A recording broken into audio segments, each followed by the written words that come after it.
star so bright. Pull your hat down, make sure your cinch is tight. Horse is kinda snuffy, cold chill up your spine. You'll get your ass moving, son, we're burning daylight.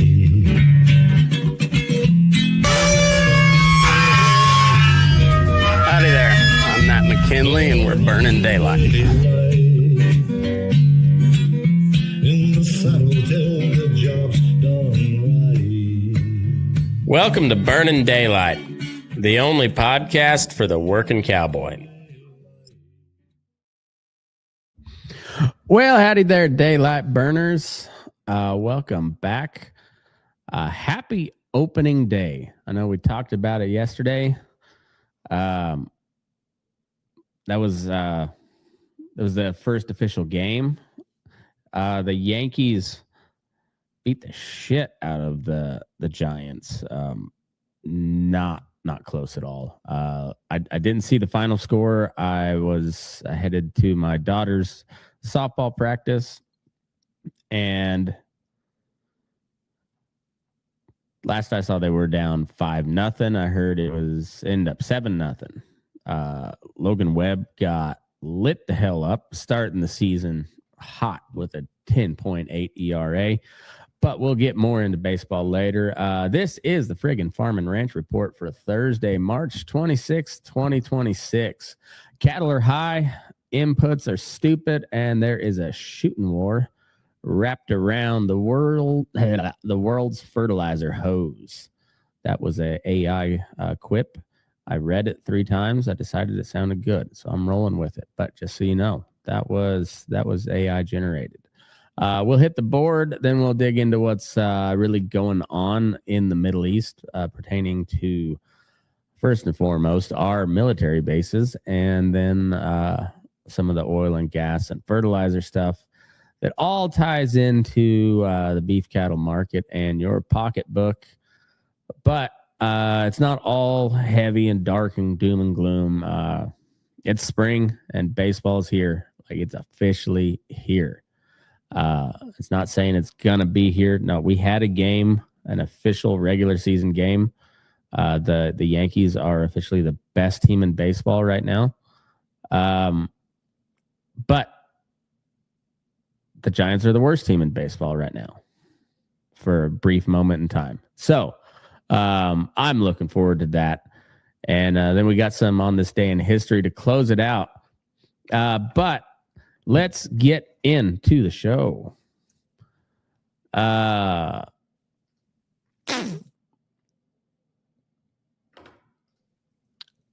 Okay. Moving on. I had to figure out what I was doing here. So, quick hits. We got some live cattle nearby contracts still strong with tight beef cattle numbers and steady beef demand. The board is running ahead of where a lot of the country cash cattle wants to be, but the packers need cattle and negotiated trade is light, so the leverage is all sorts of wonky. Feeders are firm, but they're feeling the bump in the corn. The feeder index sits just under the front month, which tells you there's still good demand for calves and yearlings, even with the higher cost of gain.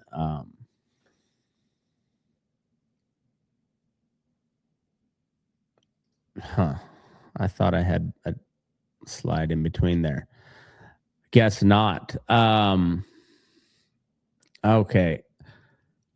Hogs, summer lean hogs is grinding higher on better pork cutout values and export demand into Asia.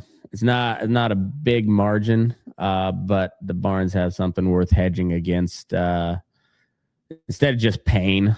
So a little bit of ray of sunshine for the hog farmers. On the grains and the macro side, corn, the May corn is holding in the mid 4s per bushel. Exports are improving. Ethanol is steady, and the South American weather is giving a little extra bump. Soybeans and May beans stuck in a tug of war between a big Brazilian crop and a strong crush. China's buying is choppy. So the beans aren't really taking off. May hard red winter wheat up on the Southern Plains drought and the Black Sea risk winter wheat ratings among the weaker ones we've seen in many years. On the oil and metal side, the crude oil is flirting with $90 a barrel. Gold and silver are both elevated as war insurance. Stock indexes up about 1%. As all these traders are pretending that the war is going to stay manageable, and the Fed isn't going to wreck the party. If this thing drags on, they're going to have to lower the interest rates, I think, and that's none of this stuff's good. Like none of it's really good. All right, let's see. On the input side, diesel and fertilizer on highway average are creeping higher. It was $5.50 a gallon here in Urington, Nevada, and a lot of the West is some of the most expensive place to fill your tank up. Every little trip anywhere, it just stings. I don't have to drive very far for anything, and I still burned a half a tank this week. And man, it's like shit. I got a gasser, and it's up over $4 a gallon, pushing $5 a gallon. This is dumb. This is really, really, really dumb. Fertilizer, nitrogen, phosphates, and potash off the absolute peaks, but they're still nowhere close to cheap. The war risk, the freight, and then a handful of the big players are keeping these quotes pretty sticky. So cattle prices look good, but the input side is still just ugly. Ugly. So next slide. I gotta switch my slides around. Okay, so on the Iran war front, I've covered it a bunch. We've talked about the Strait of Hormuz and stuff. And I mentioned the Marine Expeditionary units that we're sending, but there's been some reporting coming out that has just come out, and it's pretty pretty shocking, honestly. So reporting out of the Gulf says Iranian missiles and drone strikes have damaged at least 17 sites used by the U.S. forces across the region, including the Al Udeid Air Base in Qatar. That's the largest military base we have in the region. Ali Al Salam and Camp Burening in Kuwait, Al Dhafra in the UAE, and then facilities used by the our Fifth Naval Fleet is in Bahrain have been hit as well. Satellite imagery shows blast craters. This is a quote from an article. Quote, blast craters, scorched hangars, and damaged radar and communication buildings at several of these locations.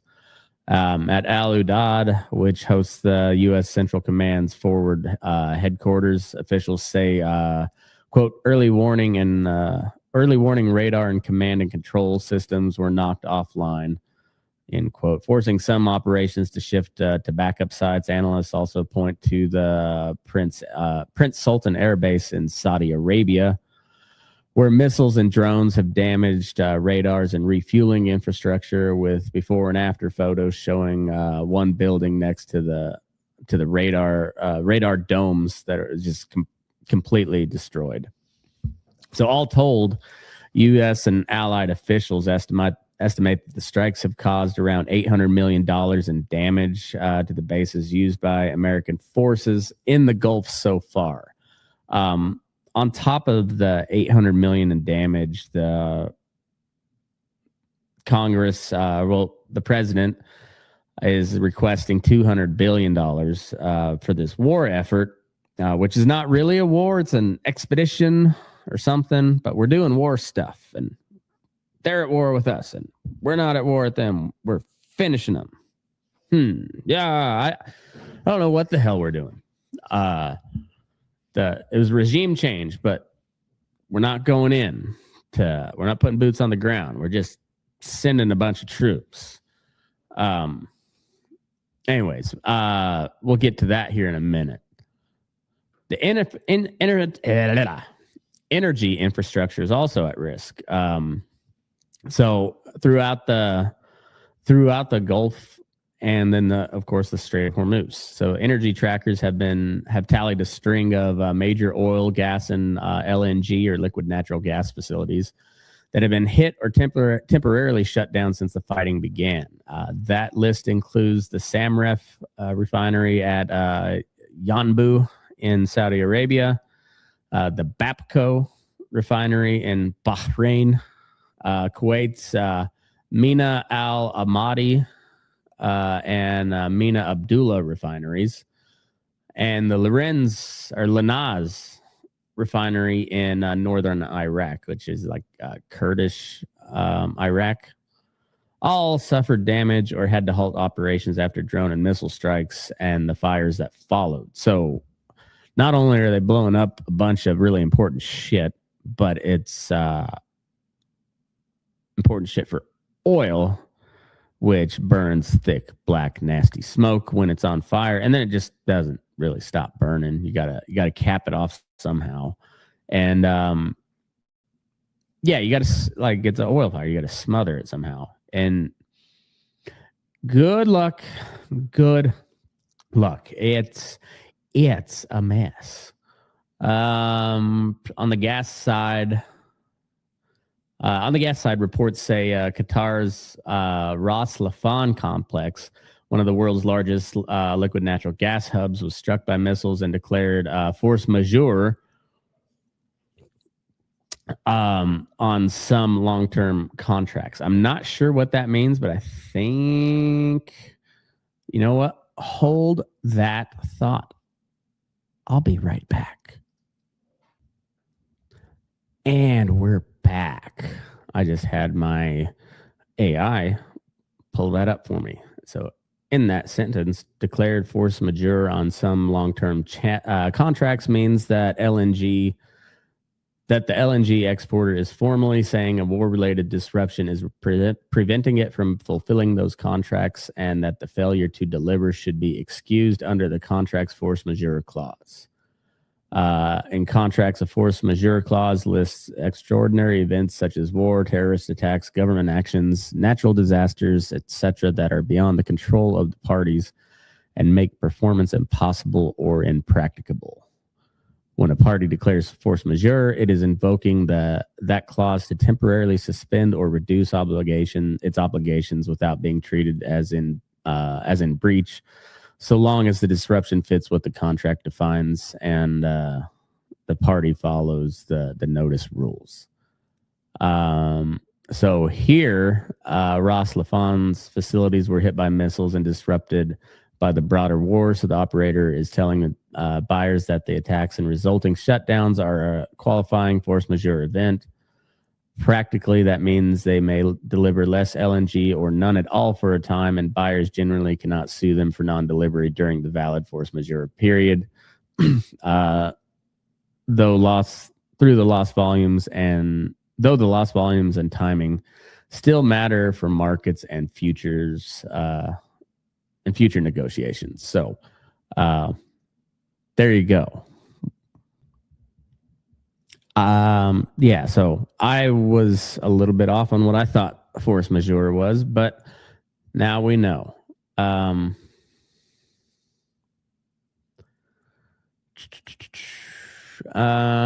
Okay, so on the gas side, Qatar did a force majeure on some long-term contracts, while facilities such as Habshan Shah and the Das Island LNG terminal in the UAE have been forced to reduce output or shut down temporarily because of nearby attacks and debris. NPR notes that, quote, roughly 1/3 of the world's seaborne fertilizer and fertilizer feedstocks move through the Strait of Hormuz. The same choke point that the same choke point those tankers and gas carriers use. Analysts interviewed warned that the combination of attacks, higher insurance costs, and rerouted shipping has already pushed fertilizer prices up by as much as 30% for some importing countries, and that if disruptions continue, farmers will cut application rates, accept lower yields, and feed into higher global food prices. Pretty cool stuff. So, yeah, that's the choke point there. That's what makes the Strait of Hormuz such a vital, it's a choke point. If you look at it on a map, and you know what, I'm gonna have my assistant pull up a map of the Gulf, the Persian Gulf, and Strait of Hormuz. While that's working, we'll continue to. So as I was saying, you've got and always we've showed this on the screen before.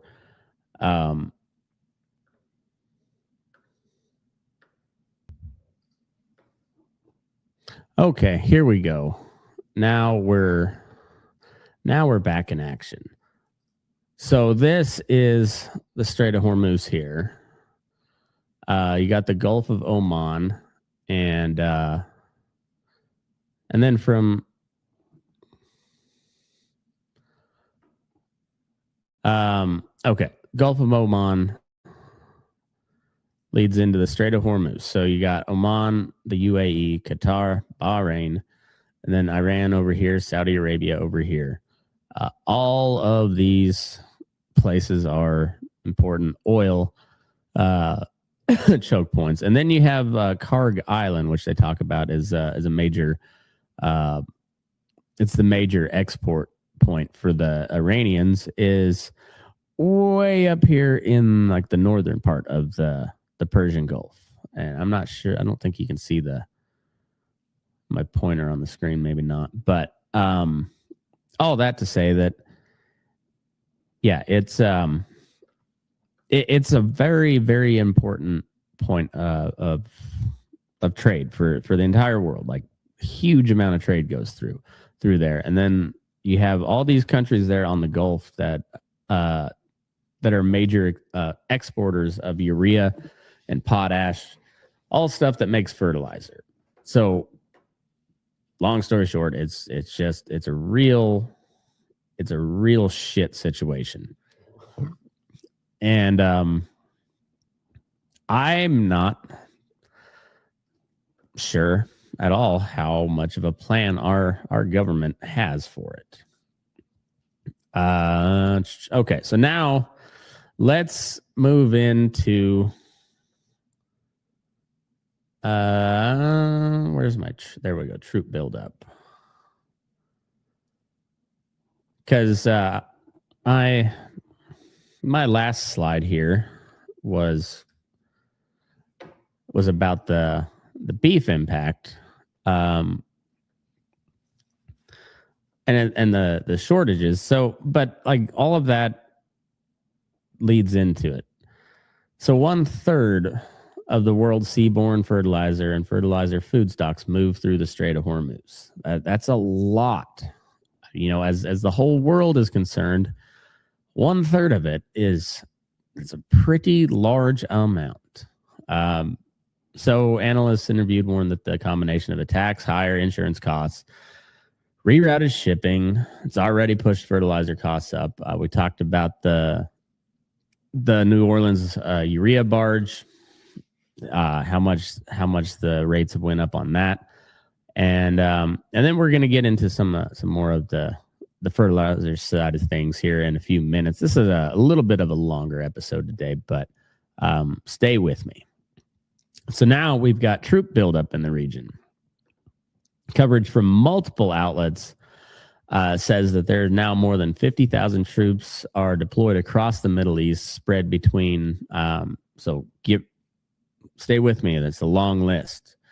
We are spread between bases in Kuwait, Qatar, Bahrain, the UAE, Iraq, Syria, and U.S. Navy ships in the area. So Mediterranean and the Red Sea, the Gulf of Oman. I don't think we have anything in directly in the Persian Gulf yet at the moment, but well, no, we do because we have bases in Bahrain. So it's a really sticky situation over there. In the last week, the Pentagon ordered thousands of additional soldiers from the Army's 82nd Airborne Division. That's a quick reaction force.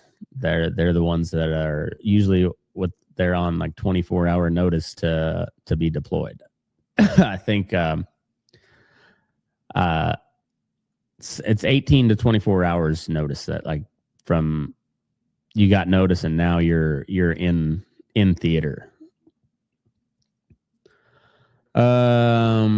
Okay, so thousands of additional soldiers from the Army's 82nd Airborne. I could not find a rough estimate. They just said thousands to the region. So I don't know if that's.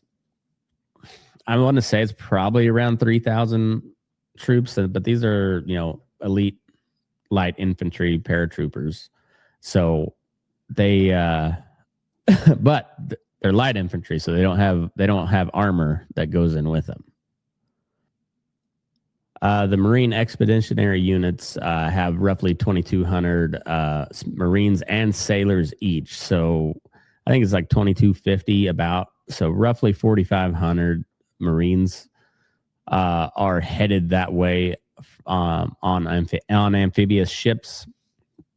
I know there was an MEU that was based out of Okinawa that's on the way, and then there was another one. So I'm not sure where they're both based out of. That part's it's not irrelevant because solid chance that some of you know a few of those guys, one or a few of those guys on the way over there. But reporters describe this as the largest U.S. buildup in the area since the 2003 invasion of Iraq. They also said that about the buildup of air power before we went all sorts of ham on Iran's ass. So if I've noticed something about Trump, he doesn't send military assets to a region without intent to use them. When they had the buildup in the Caribbean, that's when we went in and just snatched Maduro out of his bed. And then we had the buildup in the Middle East and over in the Red Sea and the Mediterranean, and then we went bombs away on Iran 2 times. Well, on 2 separate, engagements.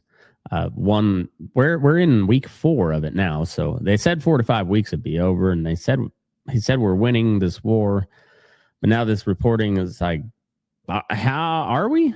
I don't know about all that. It's looking maybe a little doubtful, and I don't want to be like a negative Nancy here, but I also don't want to be bullshitted. And it sounds like we're taking some pretty extensive damage, and thankfully we haven't had more dead than we already do. And we've had hundreds injured, and some of them very, very seriously. So it's a really tense situation, and the shit part of it is like we feel so disconnected from it over here, but it's very, very real. Let's see. Explainers from defense and political outlets say officials see these units as giving Washington options to, quote, seize or secure critical oil infrastructure and choke points, including Karg Island, Iran's main oil export hub, and Gulf ports and islands that control access to the Strait of Hormuz. Analysts argue that the 82nd Airborne could be used to conduct parachute assaults on airfields or key terrain, while Marine units could come ashore to hold ports, refineries, and LNG terminals so energy and shipping lanes stay open, even if Iran tries to close them down. And Reuters adds that the buildup also, quote, expands U.S. options to include limited ground operations on Iranian territory if ordered. even as officials publicly insist they're not planning a large-scale invasion. No, but they initially said no boots on the ground at all. And, well, we've got a lot of boots headed that way. And we've got a lot of boots already in theater. So take that what you will. All right. Now let's move on to the to the fertilizer side. And this was an interesting one, and I'm pretty fresh on this one. So if there's stuff I get wrong, bear with me. But this is a pretty fluid situation, it seems like. But as the war keeps fertilizer and energy markets jumpy, lawmakers and farm groups are focusing on how the industry sets prices. One report out of Washington notes that a proposed Fertilizer Transparency Act in the U.S. Senate would require major nitrogen, phosphate, and potash producers and wholesalers to, quote, report weekly prices and volumes, end quote, to the Department of Agriculture, with the goal of making it easier to spot sudden spikes and possible manipulation. At the same time, several large fertilizer groups are facing lawsuits and regulatory complaints over alleged price fixing and profiteering during recent supply shocks. A DTN-style analysis of those cases says critics argue a small number of firms use tight supplies and war-related disruptions as cover to keep prices elevated even after production costs fell, leaving farmers with historically high input bills. I don't know if that's true, but I would not be shocked. Wouldn't shock me a bit. The same coverage warns that regardless of how the lawsuits end, higher natural gas prices and war-driven shipping problems are already being passed directly into the farm gate fertilizer quotes, squeezing producers' margins. Analysts interviewed say that without more competition and better transparency, growers will maintain price takers on inputs even as they shoulder most of the risk in the food system. I hear there has been some movement on the farm bill, but I did not dive into it as much as I should have today. But I don't want to speak too much about it because I need to read into it. So I'll save that for tomorrow's episode, and and it'll be a good note to send this all into the weekend. But let's bring this one home on a more positive note. It's opening day of baseball, and it's finally here. This script was not.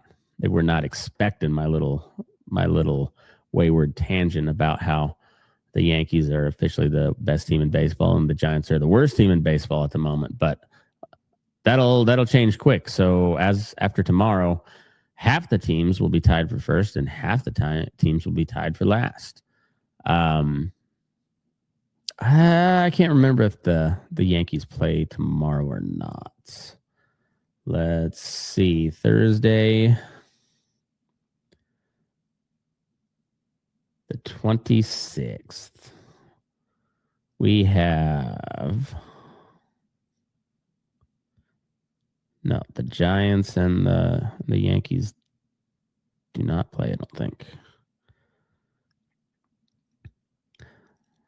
The A's don't play till Friday. They take on Toronto. So that'll be good. But there's a full slate of games. Not quite the full slate, but it's pretty close. We got Tigers Padres kicking it off at no, it's not kicking it off. I guess the first game of the day is Pirates Mets. That'll be at 10:15 Pacific time. So that'd be 1 o'clock or 1:15 Eastern. We got Tigers Padres at the Padres, White Sox at the Brewers, Nationals at the Cubs, Twins at the Orioles, Red Sox at the Reds. That'll be a good matchup. Angels at the Astros, Rays at the Cardinals. That could be a fun game. Rangers, Phillies, and then D-backs, Dodgers, closing it out with the the Indians at the Mariners. They're the Guardians now, but I grew up with them as the Indians, and I see no issue with that. So I'm calling them that. Anyways, so we got pretty full slate of games. The cold weather parks are pretending it's spring, and the warm weather parks are selling hot dogs for the price of a steak, basically.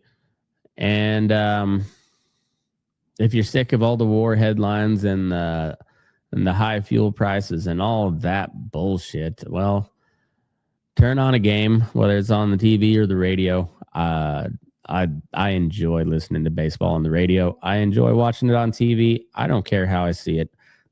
I enjoy watching these little shits that I coach play. I went and watched a high school game, or part of a high school game yesterday, and a pitcher here for Yerington High had a nice little slide piece that he was throwing around, and a kid from North Tahoe had a big sweeping curveball that, if he could locate that thing, it might be an okay pitch, but it was most of the time right over the heart of the plate. And North Tahoe got beat up on pretty good. So anyways, that's always a good option if you're tired of hearing the doom and gloom. Just turn on a baseball game. Unless you're the Rockies, and then it's just more doom and gloom. But yeah, don't watch the Rockies. They're terrible.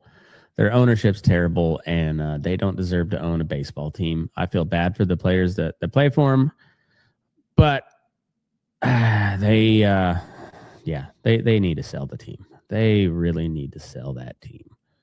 All right, let's close it out with some on this day in history. In 1979, thousands of farmers from the American agriculture movement got so fed up with low prices and D.C. politics that they literally drove their tractors to Washington, D.C. in the middle of winter. The tractorcade brought about 1,700 tractors into the Capitol, creeping along at 10 to 15 miles an hour, camping on the National Mall, and making daily loops around town while they lobbied Congress for a better farm policy. They mucked shit up so bad with the traffic that the locals about lost their mind. It's kind of like the trucker convoy in Canada when they just blared their horns all day there in Ottawa, and the local residents were really infuriated. But hey, so were all the other truckers, because they were tired of the COVID bullshit. I'm wondering when we're going to see another one of these type of movements. Knowing the way shit's going down now, you try that today and you just get drone bombed by a National Guard unit from Hawaii or some shit. But anyway, the whole point was to park the problem right on the city's doorsteps. If Washington didn't want to talk about what it takes to grow food, the farmers would make themselves impossible to ignore. And I don't know what change was made, but they were definitely heard. So there's that.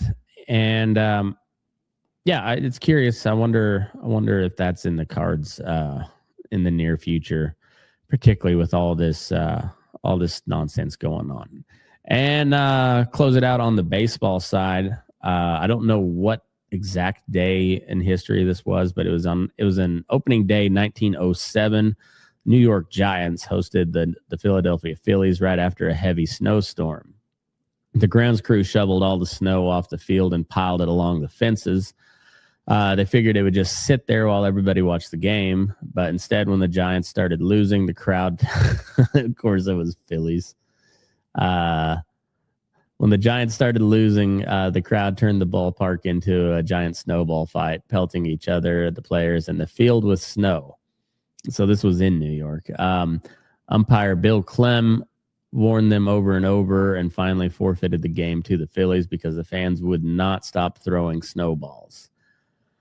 So at least one opening day, the home team's own fans literally snowballed themselves into a loss, which makes makes you think about any other time when you shot yourself in the foot about 15 different times on a marketing decision or any one of those number of decisions. Like, well, at least I didn't lose a baseball game to a snowball fight, if that's any solace at all. But I thought that would have been, that's one of those ones, if you had a time machine to go back to a unique point in history, that might be one that I would go to. Just go see an old timey.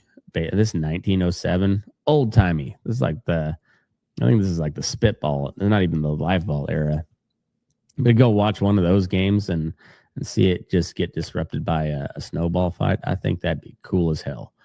But y'all have a wonderful day. Please make sure. I did not fill out my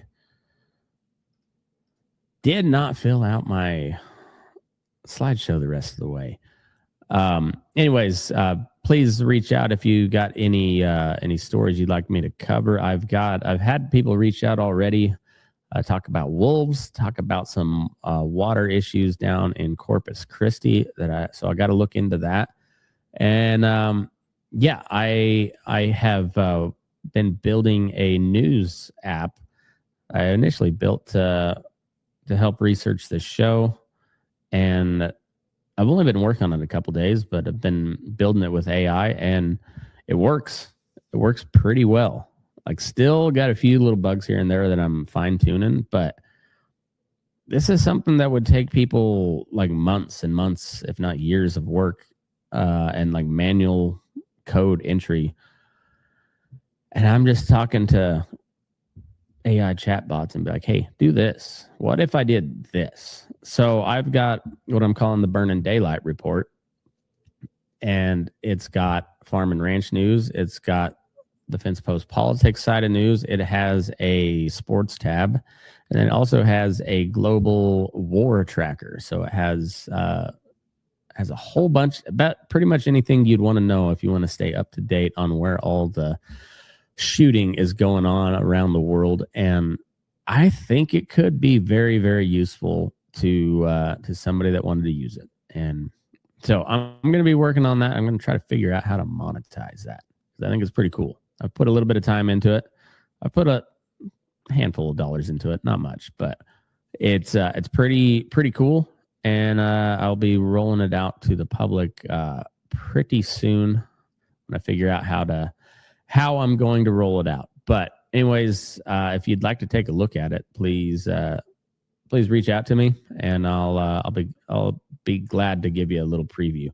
On that note, let's call it an episode. Thanks everybody for tuning in. Please go like, rate, review, subscribe, follow, all that dumb stuff. If you're looking for more in-depth discussion on some of this stuff, I do put a blog post with the transcripts and some some resources and sources that I used and everything. And that'll be all on Substack. That's burningdaylight.substack.com. BURNINDAYLIGHT.substack.com. Please go check that out. Subscribe if you can.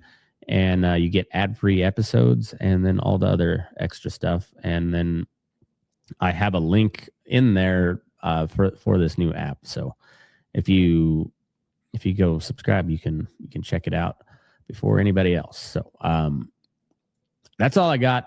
We'll be back tomorrow and send you into the weekend with some news that you ought to hear. I think might be good, might be bad. Who knows? We'll see. But on that note, y'all take care and move your ass. We're burning daylight.